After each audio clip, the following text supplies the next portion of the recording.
Good morning, everybody. Welcome to the Saturday morning real estate marketing show with Ruthie Rocks, Ruth Allbrand, and I am Marketing Max. This is show number 584. And today we're going to revisit a topic that's actually in the news right now, cybersecurity, what's happening in the kind of Russian hack system right now. But before we get to our special guest, hopefully he's having some computer problems right now, but hopefully he'll be able to get on in a second. Before we get to Mr. Jack Lindberg to talk about cybersecurity again, Ruth, what is happening in real estate? Well, lots of things are happening in real estate, and let's see where my little thing went. There it is. Here we go. Okay. If you can see this, great. If you can, I'm going to read it. We've got 173 homes that we just listed yesterday, and that's my favorite number. That just listed because that's just the days of inventory, what we list. We're pretty consistent with our sales. We sell about 141 homes a day, so I always like it when the just listed is higher than the just sold. So it's a good thing. We almost have 23 days of inventory. And, it was at 15 a couple months ago. So this is great. And the thing I always like to tell people is the churning. We're selling and we're listing. We're selling and we're listing. So there's always new homes on the market. And in the median price, jumped up to $398,000. Yes. And so if you look at the bottom of the screen at the current interest rates, that means that your payment, principal and interest would be about $1,755. Not bad at all. And people are really, they're buying the payment, not the price. That's why the homes are going up perhaps faster than some people would like, because it does affect your down payment, but your fixed payment for 30 years is very low. And as inflation continues to cause everything else to go up, it doesn't affect your payment for your shelter, your home, the American dream. So exactly right. And when you buy a home, you don't have to worry about your rent going up because you're fixing your payment for 30 years. Exactly. And rents are going up. They're going up 4 to 7% probably next year is the prediction from the experts. So we've got, we have about 3,500 homes on the market when you break down condos, single family, and townhomes. And of course, the biggest group is 2,885 single family homes. And that's fantastic. And there's about 951 single family homes that are under 400,000. So that's that's a good number too. Yeah, that is a good that's number. Almost, yeah. And $1 million homes this year are selling like $4.5 million homes are selling per day.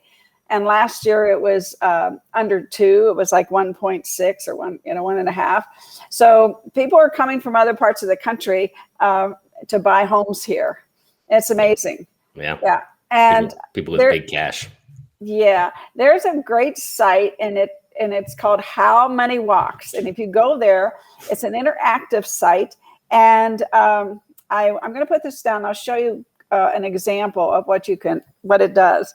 So I put in San Luis Obispo County, and I clicked on California because it's so big. It breaks things down by counties, and it says that San Luis Obispo is losing $21.22 million to Clark County. That means people are moving to Las Vegas, Clark County. And sure. So you can pick any part of the country and you can see, where people are moving from and to. And if you go and you click on Nevada, you'll see that the California is number 1 and Illinois is number 2. And those two states are, almost 50% of the people who are moving here. So just a little what's the website called? How Money Walks. How Money Walks. Type that in right now. See, while you're still talking about stats. Cool. How many days of inventory do we have? Did you say that already? 23. 23. Yeah. If it stays there, that's not bad. It's really not a bad number. And, people are still, challenged with the multiple offers and people buying over list. But what we're seeing, at least in our brokerage, is that the over list isn't as much as it was. they're over list, but not, a huge amount. So that's going to, because I really don't want that price to go up too much, that median price, because we price people out of the market in our local market. So, yeah. Surprisingly enough, I just looked up Nevada or Las Vegas County, and and the number one place we're losing wealth to is Nye County, which is also in Nevada. Yeah, interesting. But you can play around with that site. It's that's pretty cool. That's pretty cool. Yeah, I wanted to also talk about Garth Brooks. He's I guess sold out the stadium. Is that what we're hearing? I mean, it's amazing. And this is what the RJ said before playing to 65,000. And I think that's a sold out stadium. Garth Brooks outlined what it would take to bring him back to a Las Vegas strip theater. So he's thinking of becoming a show here. Now, he was at the Wynn and the Encore for a long time, on and off. But he's got a few gorgeous venues have opened up since he closed at the Wynn, including the Park Theater at the MGM, the Colosseum at Caesar's Palace, because that's been renovated. I didn't realize that. Yeah, I didn't realize that either. Zappos Theater at Planet Hollywood, and the theater at the Virgin Hotels in Las Vegas, which was formerly the Joint at the Hard Rock. And and the theater at the Resorts World has announced Celine Dion, Carrie Underwood, Katy Perry, and Luke Bryan as its initial headlining roster. So Brooks could conceivably have the pick of the market. And I would love to have him here. I love his energy. I love his concerts, and he just talks to the audience, and you always feel like he's talking to you. So he's quite a icon in my mind. So yeah, and he's pretty diverse, and he's crossed the pop lines as well. And so yeah, he'll be a great draw. A lot of people love country music here. Absolutely. And then the other thing I wanted to show quickly before we bring Jack on, let's see, whoops, hide you guys. Okay, is I was shocked by this. The Oakland A's are thinking of moving to Las Vegas. That's a little bit of a surprise for sure. Yes. And they're thinking, I think I read the article yesterday. They're thinking about their temporary stadium. They might move before they even establish a stadium and play at the Las Vegas ballpark here in Summerlin. Amazing. And it's just interesting. They're thinking of possibly building $1 billion, 30,000 seat Major League Baseball stadium for the A's. I have a question. How many people can be at the current stadium? I think 65,000. Allegiant at the Las Vegas ballpark. That's a good question. I think it's 18,000. I don't think it's. Yeah, it's almost 20,000. It's a good sized ballpark. Yeah, and really, from a baseball perspective, unless you have some really marquee players and it's a playoff game, usually the stadium's not full. Yeah. Because most of the games are played during the day. Maybe the weekend games are the fullest, but I think we can hold it as a temporary, and it's better to sell out than to have empty seats. Yeah, right. Yeah, that's true. But I was thinking though, for something like the Oakland A's, they probably want to be downtown. Like our team is more for locals, but Sure. The Oakland A's would be more for tourists and that locals wouldn't go there, but I think if it's going to be a tourist attraction, which it will be, I think it should be downtown. Yeah, baseball's a little bit different animal though, because of how many games they play, right? So unlike football, where it's like Sunday and Monday, and those two weekend days, tourists make sense because they're in town, but with baseball playing, they could play like 3 games during the week. And so, historically, baseball has been more for the local community simply because of, the amount of games they play. So we'll see. I mean, it's interesting though, but that's just another, another expansion to the local economy here if they come. Right. And here we have, I'm going to put up, why is that technology? Come on, hang on. Let me get rid of him. I'm going to get rid of him, and I'm going to bring on our guest. Here we go. 1, 2, 3. There he is. Good morning, I had Jack. technical. Can you hear me okay? Yeah, we can hear you. Can you hear us? Can you hear me? Okay. And- Oh, man, I had technical difficulties. I could not get my computer to start up. And then, of course, I did the usual thing. I opened Firefox to do the thing and then get to the end and, oh, wait, it doesn't work right with Firefox. So I just go back to Safari. All right. No, Okay. you should got be a on couple Google of tips. Chrome. You should be on Chrome, actually, well, but I won't load Chrome on my computer. okay. But Safari's been working for us so far. So just so you know, Safari Yeah. Safari and Edge the works. capacity of the ballpark's 10,000. And if you haven't been there, it's one of the best baseball experiences out there. I've been to 25 different ballparks around the country. It was one of my hobbies as I traveled and teach. And the Vegas Aviators, that's an amazing experience. It's just, you're just right there, very intimate. Very intimate. But I would think that the A's could like start there and then, work their way into their own stadium. But you're right, it should be down by the Strip somewhere if they're going to have a stadium, just like the other two teams. Right. And hopefully they'll do something. I just heard parking at Allegiant Stadium is like $100 per game. Is what I'm hearing. It's pretty crazy. Hopefully that dies down over time. But well, they're thinking of the Boring Company is thinking of building an underground parking structure. A system to take people from the Strip to the stadium. Yeah, so there wouldn't be parking issues. Elon Musk, he goes up high and he goes down low. Yeah, there you go. And he goes fast. All right. Yeah. So, all right. So, welcome, Jack. Ironic that you would be having computer problems since you're the cybersecurity specialist. Maybe you should check your malware, my friend.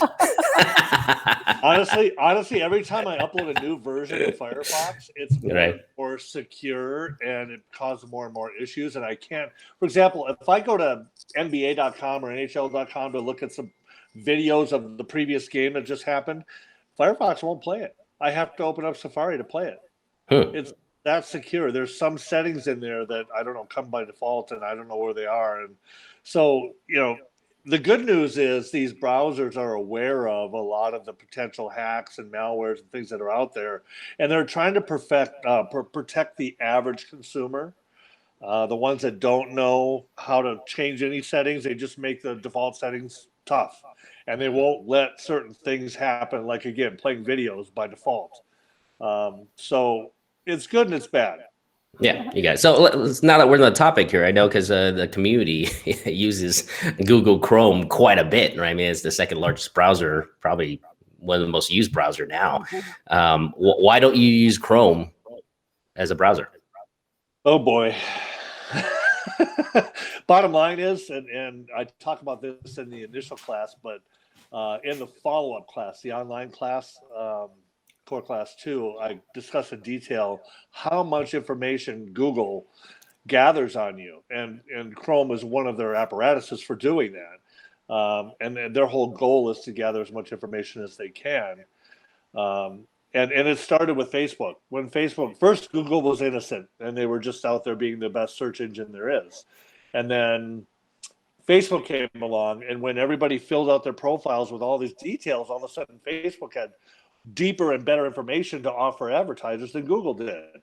And Google went, oh boy, we better get out there and do something. So they came out with Gmail and Android and the browser, Chrome, and they came out with all these tools that could watch all of your things that you do. And now we've got, again, talking about this in our class that's coming up Monday, right? Monday at 10 o'clock. Yes. We talk about how you can have a Google Android phone turned off, and it'll still track everywhere you go. You can take the battery out; it'll still track everywhere you go. Wow. As soon as you turn it back on, it reports everywhere it was back to Google. And iPhone doesn't do that right now? No, they don't do they have a different privacy policy. So yeah, they don't do as much of the tracking stuff. Good to it's know. Scary. That is good to know. I knew there was a reason why I didn't want to go back to Android.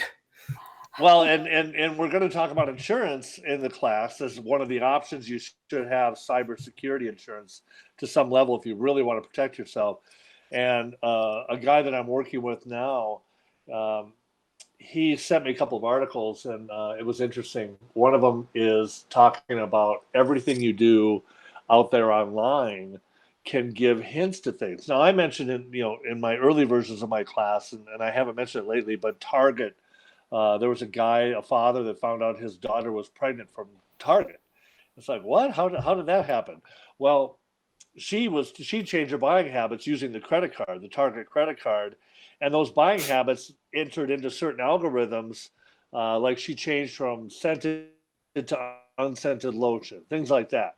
And there were certain combination of products that she had made switches on or started buying that told Target that she was most likely pregnant. She was 16 years old.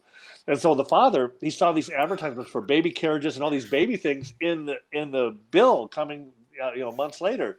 And he goes in and complains. He's telling the manager, "What are you doing? You're trying to encourage my daughter to get pregnant, blah, blah, blah." And then his daughter fessed up. And Wow. that's how the information that we put out there can be aggregated and used to predict behavior. And so, Blake sent me this information talking about how everything we like, everything we do on Instagram and all these different programs are little clues about who we are, what we like, what we don't. And there's, again, with everything, there's good and bad. The good is you get much better marketed advertising. So in other words, the advertising you see are things you're most likely going to want to see. And that's the good part of it. You might find out about a product you've always wanted but didn't even know existed, that kind of stuff. But the flip side is it can be used to manipulate you as well. And so it's a fine line. Yeah, that's pretty powerful. I know I was just looking online the other day, or they're definitely listening, because it is no coincidence that, my wife and I will be talking about a product or something that we want to buy. And next thing you know, on my Facebook stream or, on my browser, on my work computer, I get the advertisement for the very items that we were talking about. Yeah. So, yeah, I've heard enough of those stories. We're pretty sure they're true. Yeah, it's definitely true there. So what, this whole Russian kind of hack thing with the, what's going on right now in the government, do you have any thoughts or any insights on that topic? Well, as I say in my class every time, we're all hackable. We're all open wide for being hacked in so many ways that if you knew all the different ways, you'd probably just unplug, throw your computer in the garbage and say, forget it.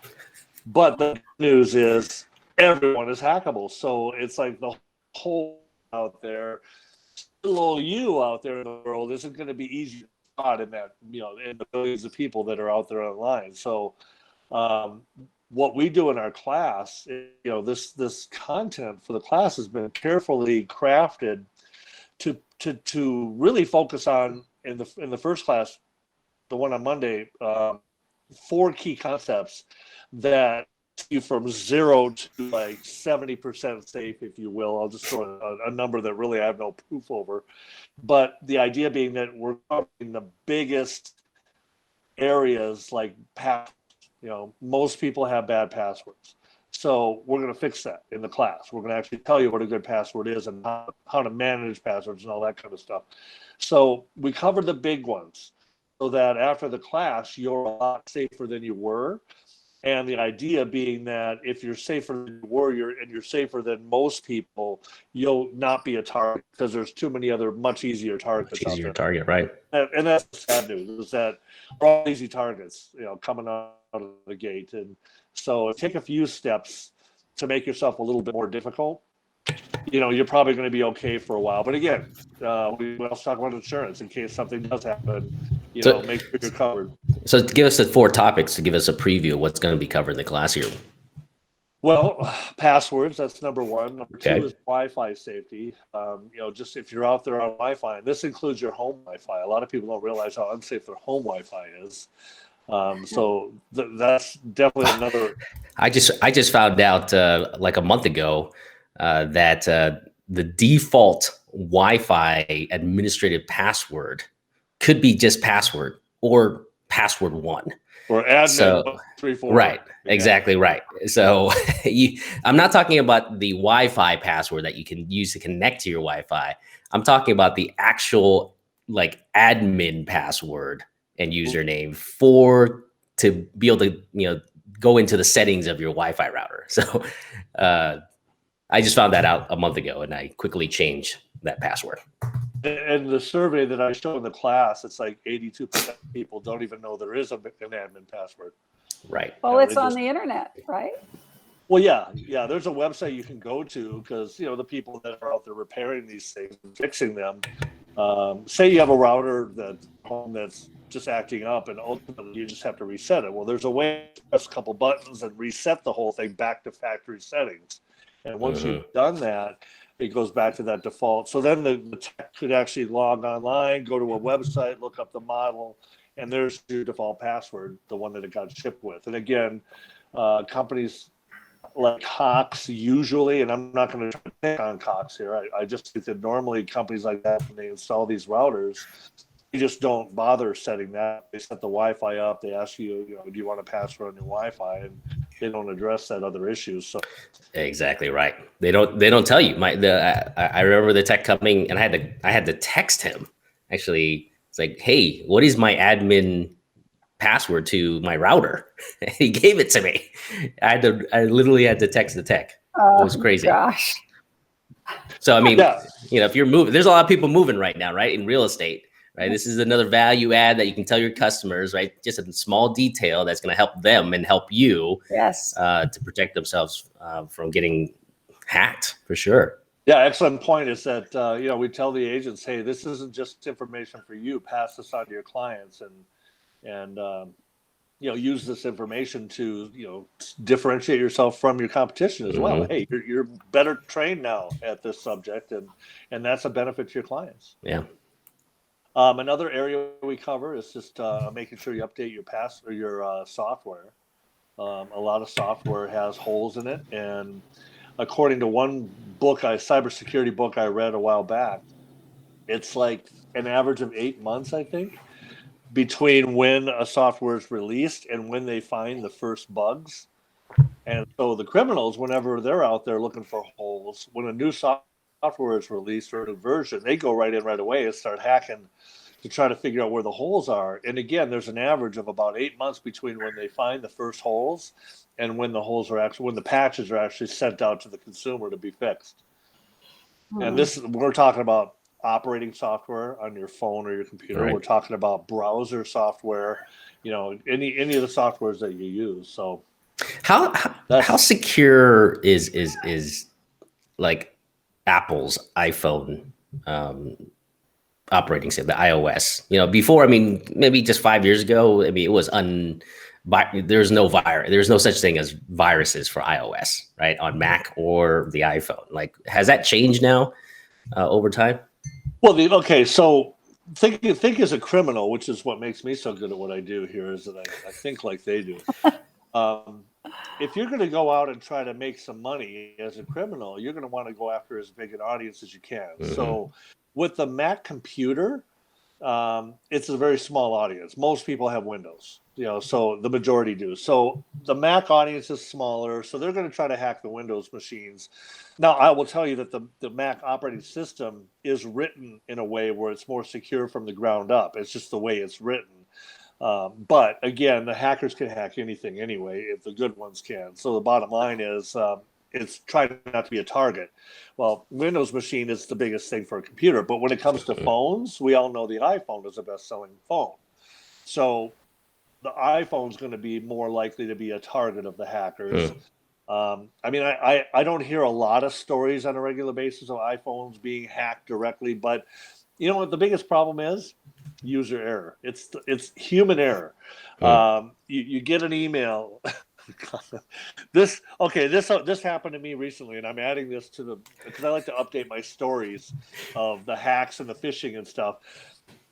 My wife and we applied for her citizenship or her alien residency. So we sent off the paperwork, and it took a while to gather all the stuff they wanted. So by the time we got it out, we had like a week to go. So I just overnighted it using the post office overnight mail, and I get the receipt that they receive it. And a couple of days later, I get an email that says, "Oh, it's the post office, and we're sorry, but your your package was undeliverable, so we're sending it back. And I thought, oh no, it's going to be past the deadline now. And I got really angry and I was frustrated, and I was going to go in there and see, what do I have to do or whatever. And all of a sudden I did what I teach in the class. I started looking at the little clues inside the email, the URL to the website, the actual URL part of the email address, et cetera, et cetera. And I went, wait a minute, something's not right here. And so what I did was I went to open the link, and Firefox, ding, ding, ding, ding, this is a bad site. And it came up all red. Okay, that's what I was thinking after I saw that URL. So I moved it to another browser that would actually let me open it, because Firefox wouldn't even let me open it, which is, again, one of those things the newer browsers are doing, is they're just stopping the consumer from doing bad things. But I opened it in a different browser where I could actually see the website. Looked just like the regular website. And I'm laughing. I'm thinking, I could grab the code, because it had all the fancy drop-down menus that the USPS site has. So it looked just like the USPS site. But all they were trying to do is get my information and then get me to use my credit card to pay to resend it. That's all they were trying to do. And other than that, the website didn't really work. There was one link that went to where you would put in your credit card, and that was their link.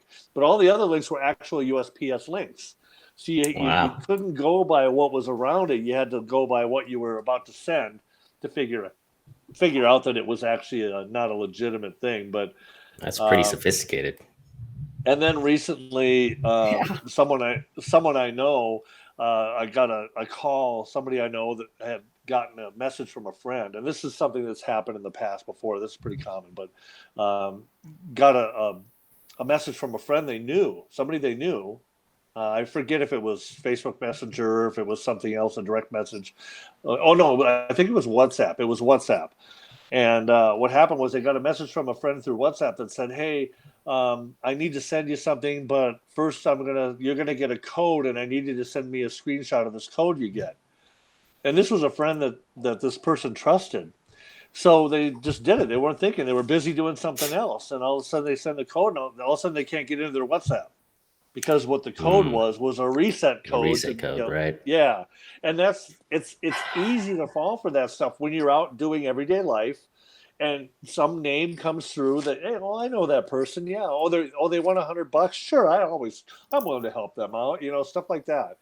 And these tricks are out there all the time. So we also cover and discuss ideas about phishing and spear phishing and stuff that people do to try to get you those ways. So, we cover a lot in the class. Okay. So I got passwords, right? I got software updates. And then we had a third thing too. I know you mentioned a third thing already. Wi-Fi. And what's the fourth? What's the fourth, Ruthie? What's the fourth?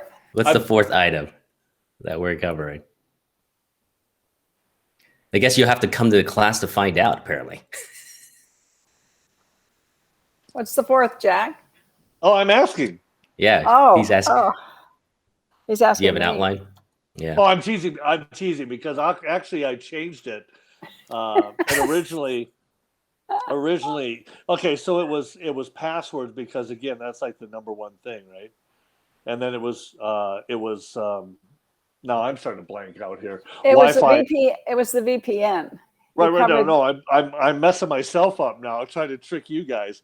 Okay, so Wi-Fi safety was number 2. Okay. The VPN stuff was another thing, because again, it protects you out there in the world. I think that's very important. A lot of people kind of take that stuff for granted. VPN. I use it as much as I can. It's not always applicable, but what we do is we discuss about secure websites, looking for HTTPS when you're in a website. So if you go to your banking website, every bank website now has secure HTTP. So that what it means is that when you're sending information like your username and password to the website to be verified, it's encrypted. Right. Whereas if you're not on an HTTPS site or using a VPN, it's not encrypted, and a hacker can intercept that and see that. And which goes back to another issue about passwords, which is, you said if somebody knows one of your usernames and passwords, a lot of times they can figure out that, oh, I use the same password somewhere else. Let me try it on Amazon. Let me try your once I get one of your passwords, right? I'll try it on Amazon. I'll try it on another bank, whatever. But the thing that about the VPN that I think is critical now, especially that people are traveling again, is do not use Starbucks Wi-Fi. Use your VPN. Do not go to a hotel and set up your computer with their Wi-Fi. They're not secure. Well, okay. But if you have a VPN, then you can. Well, what it is that the VPN is like a secure tunnel through any Wi-Fi. So it's not a Wi-Fi within itself. What it is it protects whatever world you're in. So that video that we play in the class, we show how it demonstrates where they're in an environment, they're on a bad Wi-Fi and they know it, and then they show how the VPN blocks everything. We demonstrate it in the class so you can see how important that really is. So it's cheap. So with this VPN, two questions. There's a lot of advertisements for VPNs right now. If you're on YouTube or if you're on Facebook, and if you're listening to the show and say VPN to your spouse today or your friend, you're probably going to see an advertisement for VPN. Yeah, really. So before I get to that question, though, so what you're saying is that I can be on a Starbucks Wi-Fi or a public Wi-Fi, and if I have VPN, like a VPN software, then the data and my browsing and all that stuff is going to be somewhat secure, is protected. Yes. Okay. That's all right. The idea. So the second question is, this is not any advertisement for any VPN, but who do you know? I sometimes feel like I'm downloading a VPN that's some hacker had just built, and now my coffee. that some hacker just built, and now I'm using their VPN, and now I'm exposing everything. So like, is there in the class you cover a few companies, a few sites that can be trusted and be utilized? Absolutely. I actually talk about the one that I recommend. So the one that I recommend is called Private Internet Access. And sorry, I spilled my coffee, so I'm trying to stop it from. So the private internet access costs maybe less than $50 a year. Right. Oh, wow. Right. No, it's $3 a month on average. Yeah. So. Okay. And do you have to buy one version for your computer or laptop and one version for your phone? No, that's the beauty of it. You get one account and it covers multiple devices, multiple types of devices. So I pay my $36 a year or whatever it is, and my phone's covered, my laptop's covered, my desktop, all of that stuff's covered through the same account. Okay, fantastic. So I left out the most important. As I'm wiping up my coffee here. So I left out the most important one, but it's not number one on my list. So really, the four things that we're talking about, because VPN is I lump that under, and I'm trying to get people to think here. I lump that under the free Wi-Fi behavior, because what I tell agents is, look, if you go to an average class of just an average techie who's never sold real estate, they're going to tell you, oh, yeah, just use your Wi-Fi hotspot all the time on your phone. Well, if you're a realtor and you know how being a realtor is and you're running around doing all your stuff, sometimes you get to the coffee shop and your battery's dead. You don't even have the battery to run your computer or whatever you're trying to do off of your hotspot. So the VPN will protect you if you're getting on some strange like Starbucks Wi-Fi. Of course, I also tell you to make sure it's actually the coffee shop's Wi-Fi. So check with the employees and say, hey, what's the actual exact name of your Wi-Fi? Because the demonstration we shows the people spoof the Wi-Fi by just changing it by a different name. So that's it. But one of the other things that's which should bring people to the class is stop using Gmail. Stop using Gmail. That's number 3 out of the 4. People are using free email services, and like Yahoo, Gmail, MSN, Outlook, all these things, where anyone can go without any accountability and get one of those accounts. And so if I have jacklindbergh@gmail.com and I'm emailing to my clients all the time and they get used to seeing that address, a criminal that gets any information about a transaction I'm working on could email those clients as Jack Dash Lindbergh or Jack Lindbergh and slip an extra I in the Lindbergh or whatever they want to do, because that is probably going to be available. Or BURG versus BERG. Or BERGH like Charles, right? Uh-huh. They could do any of those variations that would probably be available, right? And trick the clients and say, hey, this is Jack. I just got word we need to wire the money to a different account, for the closing. Hurry up and do it, or else we won't be able to close on time. That's one of the most common ways of wire transfer fraud. And so the FBI says that the industry as a whole should not be using these free email services at all. And so we talk about why that is. We get into detail and show some examples. And we also talk about what your solution is for that. Because there is a solution that you can use. And it's something very important. In fact, the solution is much more elegant anyway. You'll look more professional if you do the way we teach in the class. Yes. Right. Yeah. And and we tell people, in this world of branding, your website should be your name anyway. Like RuthAllbrand.com, and then my email address would be Ruth@RuthAllbrand.com. Right. So yeah, it's and nobody can because it's not a Gmail, they can't go in and get it for free.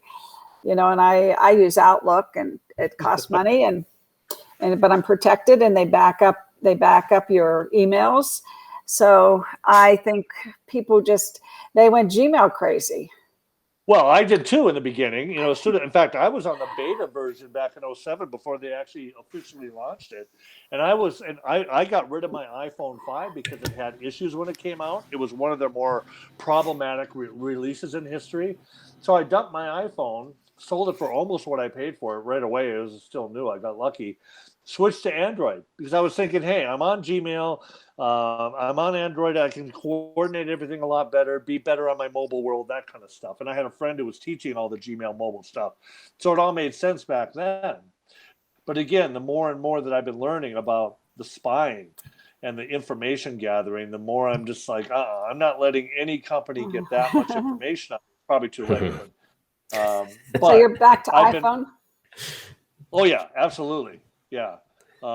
But I'm only on an iPhone 6. I refuse to upgrade too quickly because I'm just afraid of some of these. Too quickly. I know. iPhone 6. I've been clinging to the iPhone 6 for as long as I can. I thought about buying an 8 recently, because I just don't. My wife's got the 11, I think, but I just don't want to upgrade too quickly. I don't like all of the stuff they're doing, and the more every version that comes out is a little bit more creepy. And I don't want to give them anything I don't have to. So I'm going to be slow at adopting that stuff, adopting any new software. Interesting. So a lot to cover. I mean, a lot of topics that affect us all. I mean, the Gmail thing, you're making me reconsider my Gmail too. But I don't send a lot of stuff. So yeah, in my daily life, I don't send a lot of secure stuff. But if you're doing transactions, if you're sending wire information and account information, you shouldn't be anymore, actually. Yeah. But that doesn't stop a criminal from still trying to trick your clients. A year ago, I had a broker come up to me and say, we went and we sat down with these people. We told them 3 different times, you won't get instructions from us. Don't believe anything. And the seller sent $800,000 through a wire anyway. Wow. And then sued anyway. So it's amazing what the people will do out there. So for those of you that are going to take the class, if you come live, you're going to get a nice detailed, outline of, go this way, that you can make notes on. If you're taking the class via Zoom, be prepared to have that ready because you're going to follow along after the first hour in the class, and you're going to make notes about certain things that we're talking about so you can actually make these changes. Because these are important changes. Again, these 4 areas are really important to make sure that if you change these 4 areas or change your behaviors, you're going to be just way better than most people in the industry, and probably unless you do other things we talk about in the class that make you a target. If you don't make yourself a target, you should be okay in general. Again, everybody's hackable eventually, but if you improve your passwords, if you use Wi-Fi safely, and that's at home and out in the world, if you stop using Gmail and change your behaviors with how you do email, and you keep your softwares updated, those four things are going to really keep you reasonably safe, as safe as you can really be within reason without becoming a computer science, graduate. Right. Well, like I said, it's a deterrent, right? If you check all the boxes there, I mean, the hacker is probably going to look over you versus someone that's just not doing any of it. I mean, that's the key here. So when's the class again? Monday, 10 a.m. This Monday at 10 a.m. Yeah.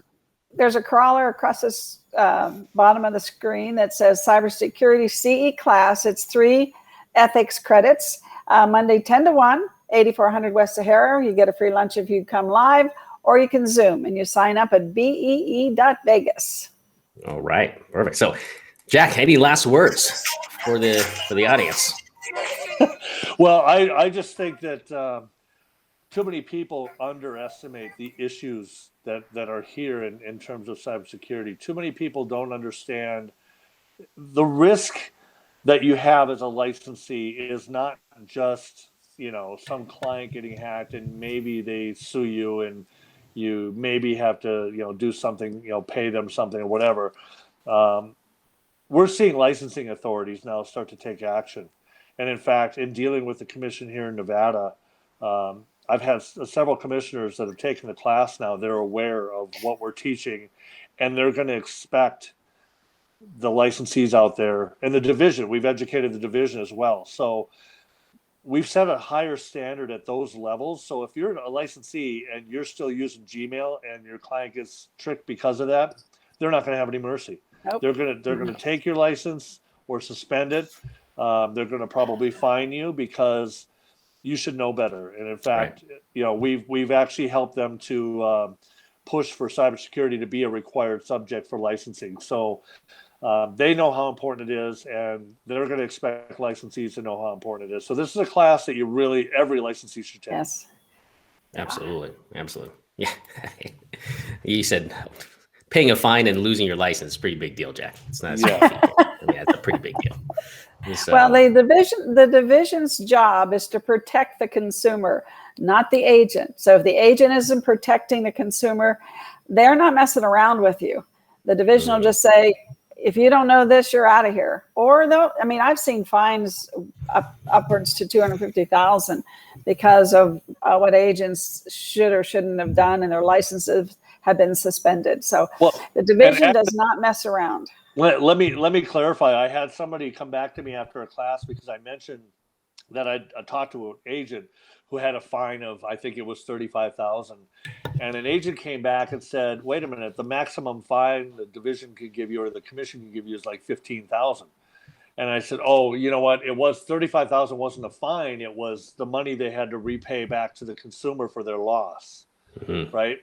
So I think that's what it is that, the larger amounts of money you hear is the money that they're requiring you to pay to remedy the situation. I mean, I know stories of brokers that have been hacked, and it's cost them hundreds of thousands of dollars to go through the whole process you have to go through. Because once you're hacked, every client that's exposed, you have to notify them. In fact, I got a notification recently from the United Restaurants Association or something like that said, I have it right here. This little letter I got, it's from the Nevada Restaurant Services Inc. And they say one of our clients or whatever got hacked and certain things were exposed, and so we're letting everybody know so you can put some holds on your credit or whatever you have to do to protect yourself. There's a whole process you go through that if you get hacked and your client's information gets out there, it's costly. There's a whole bunch of things you have to do. So you just don't want to have it happen. Yeah, no doubt. That gives me an idea for some content in the future shows here, Ruth. We need a lawyer on this. We need a lawyer on one of these shows. So to walk us through some of the liability issues and how to prevent them and, and things like that nature, the seriousness of this. So, cybersecurity class on Monday, 10 a.m. to 1 p.m.